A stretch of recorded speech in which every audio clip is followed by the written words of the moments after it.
ओम नमः शिवाय। नमस्कार मित्रों, स्वागत है आपका अपने चैनल गुरुवाणी में। इस वर्ष आषाढ़ माह के कृष्ण पक्ष में पड़ने वाला प्रदोष व्रत 26 जून दिन रविवार को है। जैसा कि आप सभी जानते हैं कि प्रदोष का दिन भगवान शिव और माता पार्वती को अत्यधिक प्रिय है, इसलिए इस दिन हमारे द्वारा की गई थोड़ी सी ही पूजा से भगवान शिव और माता पार्वती अत्यधिक प्रसन्न होकर हमें और हमारे परिवार को सभी मनोकामनाएं पूरी होने का आशीर्वाद देते हैं। तो आज के इस वीडियो में प्रदोष व्रत की कथा सुनने से पहले हम आपको बताएंगे कि काशी के पंचांग के अनुसार त्रयोदशी तिथि कितने बजे से कितने बजे तक है और पूजा का शुभ मुहूर्त प्रदोष काल कितने बजे से कितने बजे तक है।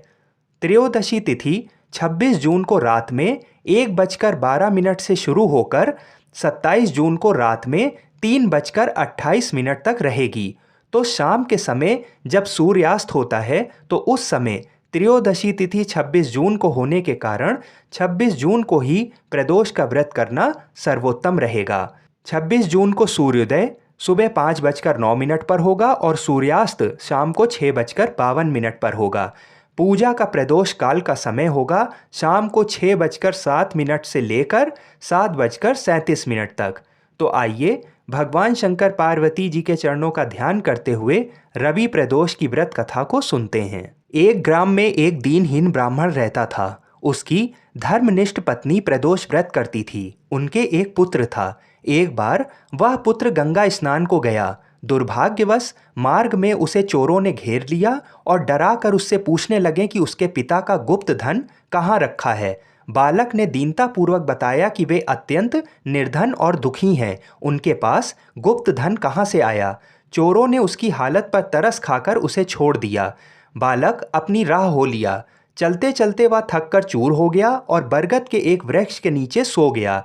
तभी उस नगर के सिपाही चोरों को खोजते हुए उसी ओर आ निकले। उन्होंने ब्राह्मण बालक को चोर समझकर बंदी बना लिया और राजा के सामने उपस्थित किया। राजा ने उसकी बात सुने बगैर उसे कारागार में डलवा दिया। जब ब्राह्मणी का लड़का घर नहीं पहुंचा तो उसे बड़ी चिंता हुई। अगले दिन प्रदोष व्रत था। ब्राह्मणी ने प्रदोष व्रत किया और भगवान शंकर से मन ही मन अपने पुत्र की कुशलता की प्रार्थना करने लगी। उसी रात्रि राजा को स्वप्न आया कि वह बालक निर्दोष है। यदि उसे नहीं छोड़ा गया तो तुम्हारा राज्य और वैभव नष्ट हो जाएगा। सुबह जागते ही राजा ने बालक को बुलवाया। बालक ने राजा को सच्चाई बताई। राजा ने उसके माता पिता को दरबार में बुलवाया। उन्हें भयभीत देख राजा ने मुस्कुराते हुए कहा, तुम्हारा बालक निर्दोष और निडर है। तुम्हारी दरिद्रता के कारण हम तुम्हें 5 गांव दान में देते हैं। इस तरह ब्राह्मण आनंद से रहने लगा। शिव जी की दया से उसकी दरिद्रता दूर हो गई।